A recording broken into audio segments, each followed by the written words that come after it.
outside of compensation, because you can always pay somebody for their time, right? Mhm. That's obvious. What are some of the other sort of non-cash ways that you've thought about structuring a board and making it, how do you, I guess, recruit somebody in absent of just writing a check? Yeah, yeah. And that's a great question, especially for startups, right? Who may be cash strapped. There are creative ways that you can do it. I am very emphatic about the fact that you have to put some skin in the game, some way, right? Like you have to show that you believe in yourself, that you also value the advisor. Most advisors serving on advisory boards are not doing it for the money. They're doing it because they want to stay connected to their industry. They want to continue to be relevant. They believe in the leader. They believe in the mission. They want to be involved, right? It's usually a mix of altruism and a mix of wanting to just serve. It's really not a financial motivation.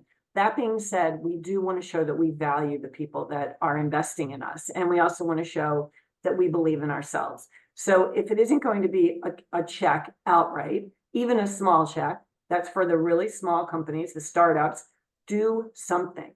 Do something. There are other ways. I just suggested how we did a trade for service, right, with one of my advisors. He didn't want money. He wanted us to launch him. He wanted us to stand up his company. So that's what we did. I had another advisor who didn't want money, but what he was really involved in Network for Teaching Entrepreneurship, which is an organization that works with at-risk populations, high school populations, to be able to teach entrepreneurship as a way of getting out of their living situation and so that they can step into their own futures. So he was involved with Network for Teaching Entrepreneurship. And he said to me, I don't need your money, Marissa, but what I do need is I need you in the classrooms with these kids. And I want you judging the competitions and I need you at the gala. And I was like, done. So that was a win, win, win, win, win all the way around. So there's other ways in which you can creatively, uh, monetize and reward your advisors if you just have discussions. I do have a part in the book about the equity and stock options with an interview with an attorney, because again, that's not my area of expertise.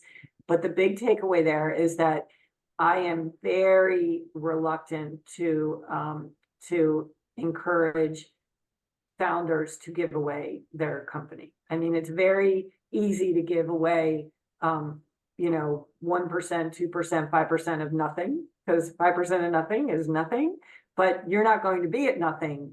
That's why you're starting a business. So you look at 2 years, 3 years, 5 years down the road, you want to make sure that you haven't created a scenario where you've diluted a lot of your ownership for people who are working very part-time for you, right? So in the book, my expert said, the most you want to give away to an advisor is 1/2 to 1/4 of 1%.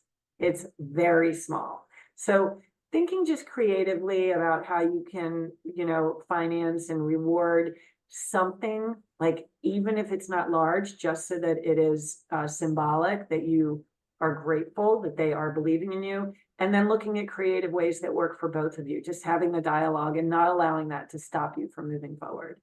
If you do give equity away, you want to be sure that there's a restricted stock agreement in place. So in the event that the person rolls off the board, you can buy that back. Because the last thing that you want is someone out there, even with 0.5% of your company, which can stop a liquidity event. I mean, that's a lot of power. That